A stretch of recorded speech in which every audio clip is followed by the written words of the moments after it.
जो लोग शव यात्रा से लौटकर स्नान करते हैं वह मेरी बात कान खोलकर सुन लेना, नहीं तो तुम्हारी यह एक छोटी सी गलती तुम्हारे दुर्भाग्य को न्योता दे देगी। हमारे हिंदू सनातन धर्म में शव यात्रा का बहुत ही गहरा और रहस्यमयी महत्व बताया गया है। गरुड़ पुराण और सनातन धर्म में आखिर ऐसा क्यों लिखा हुआ है कि जब कोई इंसान शव यात्रा में जाता है या श्मशान घाट में जाता है तो उसका नहाना क्यों जरूरी है?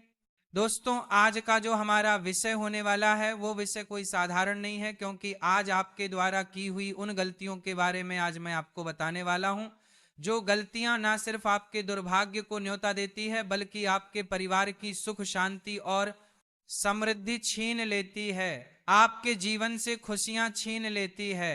जी हां दोस्तों, देखिए इस वीडियो को साधारण समझने की भूल बिल्कुल मत कीजिएगा। शव यात्रा यानी कि वह यात्रा जब किसी इंसान की मृत्यु हो जाती है तो उसके शव को श्मशान तक ले जाया जाता है और उसे पंच तत्व में विलीन किया जाता है। अब देखिए, बहुत सारे लोग तो ऐसे होते हैं कि आज के समय में मॉडर्न हो गए हैं, कलयुग चल रहा है। लोग कई बार श्मशान घाट से आते हैं लेकिन नहाते नहीं हैं और फिर वे अपने घर में ऐसे ही चले जाते हैं। कोई अपनी दुकान पर चला जाता है, कोई अपने व्यापार स्थान पर चला जाता है, लेकिन वे नहाना सही नहीं समझते हैं। लेकिन इसके पीछे गरुड़ पुराण क्या कहता है वह आज कान खोलकर सुन लेना, नहीं तो तुम्हारा जीवन अस्त व्यस्त होते देर नहीं लगेगी। देखिए, जो लोग श्मशान घाट से आकर अंतिम यात्रा में सम्मिलित होकर यह सोचते हैं कि नहाना कोई जरूरी बात नहीं है, तो वे कान खोलकर सुन लें, क्योंकि हमारे सनातन धर्म की उस गहराई को समझें, उस गहराई को जाने जिसे आर्षि मुनियों ने हजारों वर्ष पहले देख लिया था। दोस्तों, गरुड़ पुराण में स्पष्ट रूप से बताया गया है कि मृत्यु केवल शरीर की समाप्ति नहीं है, यानी कि जब कोई इंसान मरता है तो सिर्फ उसका शरीर नहीं मरता बल्कि वह एक यात्रा का आरंभ है। और उस यात्रा के समय केवल वह आत्मा ही नहीं बल्कि अंतिम यात्रा में सम्मिलित हर व्यक्ति सूक्ष्म रूप से उस वातावरण से प्रभावित होता है। शमशान घाट दोस्तों हमारे शास्त्रों में अपवित्र जगह बताया गया है, लेकिन किस हद तक सही है यह भी आज हम गरुड़ पुराण के आधार पर जानेंगे। जी हां दोस्तों, देखिए, शमशान घाट वह स्थान है जहां पृथ्वी, अग्नि, वायु और आकाश चारों तत्व एक साथ सक्रिय अवस्था में होते हैं। जी हां, वहां केवल लकड़ी और चिता नहीं जलती बल्कि अनगिनत भटकती हुई सूक्ष्म योनियां, अनगिनत भटकती हुई अधूरी इच्छाओं वाली आत्माएं और नकारात्मक ऊर्जाएं विचरण करती हैं। इसीलिए हमारे शास्त्रों में यह भी बताया गया है कि घर में जब भी कोई शुभ या मंगल कार्य हो तो उसके 15 दिन पहले से और 15 दिन बाद तक हमें शमशान घाट के आसपास भी नहीं जाना चाहिए। अब दोस्तों देखिए, गरुड़ पुराण के अनुसार जब किसी जीव का शरीर पंच तत्व में विलीन किया जाता है तो उसकी आत्मा अत्यंत भ्रमित अवस्था में होती है, यानी कि उसकी आत्मा भ्रमण करती है। वह अपने घर, अपने परिजनों और अपनी पहचान से जुड़ी होती है और उसी समय अंतिम यात्रा में गए लोग उसके सबसे निकट होते हैं, विशेषकर उन लोगों से जो उसके अपने हैं, जो उसके साथ दिन रात रहते थे। तो देखिए दोस्तों, ऐसे में वह आत्मा सूक्ष्म रूप से उनके साथ चिपकने का प्रयास करती है, विशेषकर उन लोगों से जिनके मन में डर, शोक, क्रोध या अत्यधिक मोह होता है। इसीलिए हमारे शास्त्र कहते हैं कि शमशान से लौटकर स्नान करना केवल शरीर की सफाई नहीं होती है। हम शमशान से लौटकर आते हैं तो हम स्नान कर लेते हैं, लेकिन देखिए, आप सोचते होंगे कि यह स्नान तो सिर्फ शरीर की सफाई के लिए है, शरीर की शुद्धि के लिए है। तो यह आपका सबसे बड़ा भ्रम है। जी हां दोस्तों, बता देता हूं कि शमशान से लौटकर स्नान करना केवल शरीर की सफाई नहीं बल्कि सूक्ष्म शरीर की शुद्धि है। जल को सनातन धर्म में जीवन, शांति और शुद्धि का माध्यम माना गया है और गरुड़ पुराण बताता है कि जल में प्रवेश करते ही व्यक्ति के चारों ओर बनी नकारात्मक ऊर्जा की परत टूट जाती है। यानी कि जब आप शमशान घाट से आए, अंतिम यात्रा से आए, तो आपको आकर जरूर नहाना चाहिए। जी हां दोस्तों, और जो भी सूक्ष्म प्रभाव शमशान से साथ आया होता है वह जल में प्रवाहित हो जाता है और इसी कारण कहा गया है कि घर में प्रवेश करने से पहले या तुरंत घर आकर स्नान करना चाहिए। लेकिन आज के समय में देखिए, कुछ लोग तो ऐसे होते हैं कि घर के अंदर ही जाकर स्नान करने लगते हैं, जबकि हमारे शास्त्रों में बताया गया है कि जब भी हम अंतिम यात्रा या शमशान घाट से लौटकर घर आते हैं तो हमें घर के बाहर ही स्नान करना चाहिए, उसके बाद घर के अंदर प्रवेश करना चाहिए। देखिए, क्योंकि यदि कोई व्यक्ति बिना नहाए उसी अवस्था में घर में प्रवेश करता है तो वह उस शशान की ऊर्जा को अपने घर में भी ले आता है और वही ऊर्जा धीरे धीरे घर के वातावरण में घुल जाती है। और ऐसे घरों में फिर होता यह है कि वह इंसान दुर्भाग्य के द्वार खोल देता है, फिर बिना कारण झगड़े होते हैं, भयावह सपने आते हैं, बच्चों का रात में डर कर उठ जाना, अचानक कोई भयंकर बीमारी घर में किसी व्यक्ति के शरीर में पनपने लगती है, मन का भारी रहना शुरू हो जाता है और हमारा मन पूजा पाठ में बिल्कुल भी नहीं लगता है और बार बार नकारात्मक विचार आने शुरू हो जाते हैं। तो दोस्तों देखिए, कई सारे लोग आज के समय में ऐसा कर भी रहे हैं कि जब भी श्मशान घाट या अंतिम यात्रा से लौटते हैं तो आकर नहाते नहीं हैं और उसी अवस्था में अपने घर में प्रवेश कर लेते हैं या अपने कार्यस्थल पर चले जाते हैं। तो ध्यान रखिएगा कि आज से ही आप यह गलती करना बंद कर दें। जी हाँ दोस्तों, बता देता हूं कि गरुड़ पुराण में तो यह भी वर्णित है कि जो लोग अंतिम यात्रा से लौटकर स्नान नहीं करते वे अनजाने में मृत आत्मा की यात्रा में बाधा बनते हैं। अब आपके मन में यह सवाल जरूर आ रहा होगा कि ऐसा कैसे हो सकता है, क्योंकि मरने वाला तो मर गया, मरने वाले के जीवन की यात्रा शुरू हो गई, लेकिन हमारा ना नहाना उसकी यात्रा में बाधा का कारण कैसे बन रहा है, तो वह भी मैं आपको बताता हूं। देखिए, वह आत्मा बार बार उन्हीं के पास मंडराती रहती है। उसे यह भ्रम होता है कि अभी भी उसका संबंध जीवित संसार से बना हुआ है। इससे आत्मा को यमलोक की यात्रा में कष्ट होता है और जीवित व्यक्ति को जीवन में अस्थिरता का सामना करना पड़ता है। जी हाँ दोस्तों, आपको मैं बता देता हूं कि सबसे जरूरी बात यही है कि आप अंतिम यात्रा और शव यात्रा से लौटकर स्नान जरूर करें, क्योंकि कई बार जो लोग अंतिम यात्रा से आकर नहाते नहीं हैं तो उन्हें बिना कारण घबराहट, छाती में भारीपन, नींद में किसी के बुलाने की आवाज या यह अनुभव होना कि कोई पीछे खड़ा है, ऐसी अनुभूतियां होने लगती हैं। सनातन धर्म में अंतिम यात्रा को अंतिम संस्कार नहीं बल्कि अंतिम सेवा कहा गया है और यह सेवा केवल मृत व्यक्ति के लिए नहीं बनी बल्कि जीवितों की रक्षा के लिए भी है। हर क्रिया, शशान जाना, अग्नि देना, अस्थि विसर्जन और अंत में स्नान, सबका उद्देश्य यह सुनिश्चित करता है कि मृत आत्मा की और जीवित संसार के बीच का संबंध विधि पूर्वक समाप्त हो जाए। देखिए दोस्तों, गरुड़ पुराण में चेतावनी दी गई है कि जो लोग इन नियमों का उपहास करते हैं या आलस्य में टाल देते हैं या इन चीजों को मजाक समझते हैं तो उनके जीवन में धीरे धीरे सुख का क्षय होने लगता है, यानी कि सुख समाप्त होने लगता है।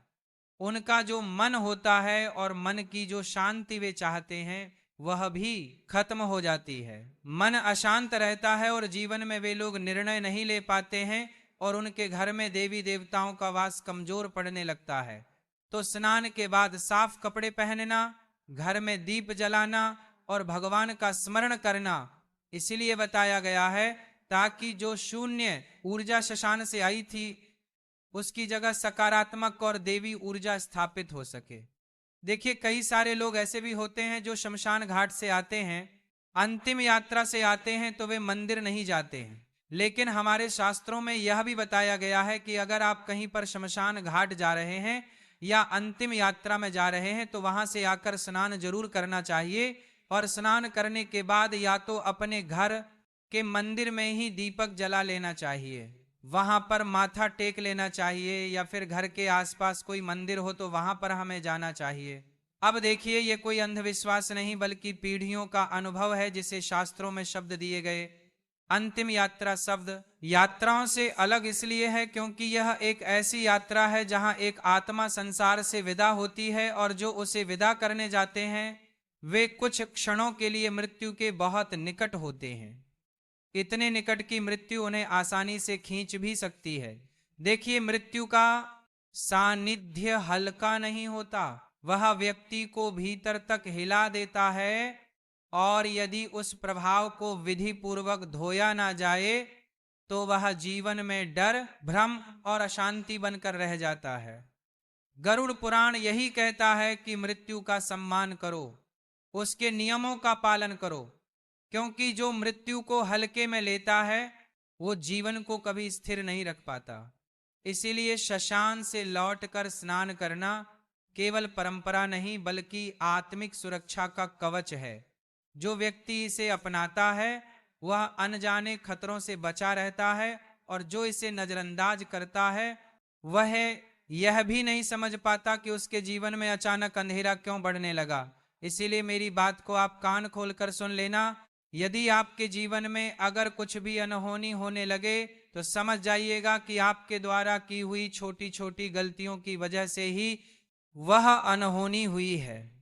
आज के समय में लोग अंतिम यात्रा में सम्मिलित तो हो जाते हैं, लेकिन कई बार लोग शशान घाट में जब विराजित होते हैं, जब वहां बैठते हैं तो लोग वहां बैठकर हंसते भी हैं, और वहां बैठकर हंसना बहुत गलत बताया गया है हमारे शास्त्रों में। दोस्तों, गरुड़ पुराण में बताया गया है कि जो लोग शशान घाट जाते हैं वे वहां क्यों जाते हैं, उस मृत शरीर को पंच तत्व में विलीन करने के लिए। लेकिन कुछ लोग शशान घाट में बैठकर समाज की बातें, परिवार की बातें, हास उपहास करने लगते हैं, बड़ी बड़ी ठहाके मारकर हंसने लगते हैं। तो गरुड़ पुराण क्या कहता है ये भी ध्यान से सुन लीजिएगा कि हमें शमशान घाट में अपने आप को किस तरह व्यवस्थित रखना चाहिए, क्योंकि लोगों को यह भी नहीं पता है आज के समय में कि हमें शमशान घाट में कैसे रहना चाहिए। देखिए दोस्तों, बताया गया है कि शमशान घाट बिल्कुल साधारण और सामान्य स्थान नहीं है। वहां हंसी मजाक, ऊंची आवाज में बात करना, फोन पर हंसना या इधर उधर देखना पूरी तरह से वर्जित माना गया है। यह हमारा शास्त्र कहता है। कहा जाता है कि वहां मन जितना चंचल होता है उतनी ही जल्दी जो सूक्ष्म नकारात्मक ऊर्जा होती है वह हमारी तरफ आकर्षित होती है। इसलिए जब भी आप शशान घाट में जाइए, जब भी वहां बैठे तो सिर झुकाकर, कम बोलकर और गंभीर रहना चाहिए, क्योंकि वहां की जो शांति होती है दोस्तों, और वहां का जो ऊर्जात्मक वातावरण होता है उसका सम्मान हमें जरूर करना चाहिए। देखिए, शशान घाट में जब भी हम जाएं तो वहां पर एक चीज का ध्यान और रखें कि अनावश्यक चीजों को ना छुएं।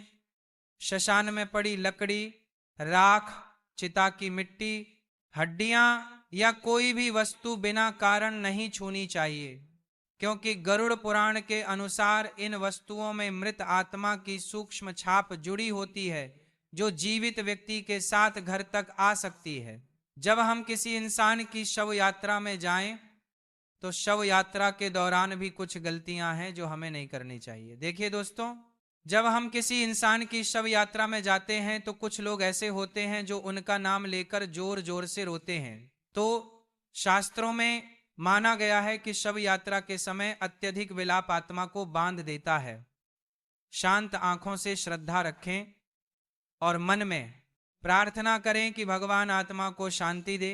लेकिन कई लोग ऐसे होते हैं जो बार बार नाम लेकर अत्यंत विलाप करते हैं, तो उससे होता यह है कि वो आत्मा बंधन से मुक्त नहीं हो पाती और फिर उस आत्मा की आगे की यात्रा में बहुत सारी तकलीफों का सामना करना पड़ता है। और देखिए, शव यात्रा में जब हम जाते हैं तो आज के समय में ऐसा हो गया है कि लोग अत्यधिक मात्रा में आते हैं लेकिन शव यात्रा की मर्यादा को नहीं समझते।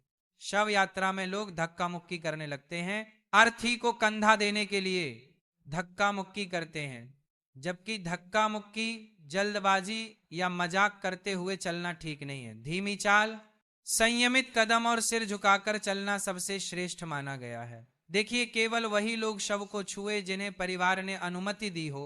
बिना कारण बार बार छूना या देखना यह भी गरुड़ पुराण में ठीक नहीं माना गया है, क्योंकि उस शरीर को छूने की अनुमति बहुत कम लोगों को दी जाती है और इसके पीछे शास्त्रों का गहरा उल्लेख मिलता है। देखिए, शव यात्रा में जब आप जाइए तो ध्यान रखिएगा कि कुछ भी खाना पीना नहीं है।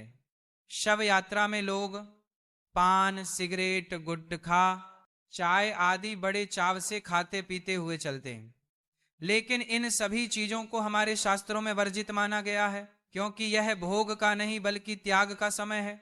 कम शब्दों में धीमी आवाज में सांत्वना दें। लंबे उपदेश या अपनी परेशानियां सुनाना ठीक नहीं है। परिवार के प्रति हमेशा संवेदना रखें और मन में डर नहीं बल्कि स्वीकार भाव रखें। देखिए, जब हम किसी इंसान की अंतिम यात्रा या शव यात्रा में जाते हैं तो हमारा मन डरने लगता है। ये सोचने लगता है कि कहीं ये घटना हमारे परिवार में ना हो जाए, कहीं ये घटना हमारे घर में ना हो जाए। तो मृत्यु से डरने की बजाय जीवन के सत्य को स्वीकार करें, क्योंकि डर व्यक्ति को अस्थिर करता है जबकि स्वीकार शांति देता है। और यात्रा पूरी होने पर मन को हल्का रखें। अंतिम दर्शन के बाद मन में यही भाव रखें कि ईश्वर इस आत्मा को शांति दे और अपने चरणों में स्थान दे। जी हाँ दोस्तों, अब देखिए, मैंने आपको जो जानकारी बताई है वह जानकारी गरुड़ पुराण के आधार पर थी। तो अगर आपको मेरे द्वारा बताई गई जानकारी अच्छी लगी हो तो मेरी इस छोटी सी वीडियो को आप सभी लाइक अवश्य कर दीजिएगा। और यदि आपके मन में कोई भी शंका है, कोई भी सवाल है जो आपको खाए जा रहा है, तो आप बेझिझक कमेंट बॉक्स में हमसे अवश्य पूछें। आपके सभी सवालों का जवाब बाकायदा दिया जाएगा। और हमारे चैनल को सब्सक्राइब अवश्य कर दीजिएगा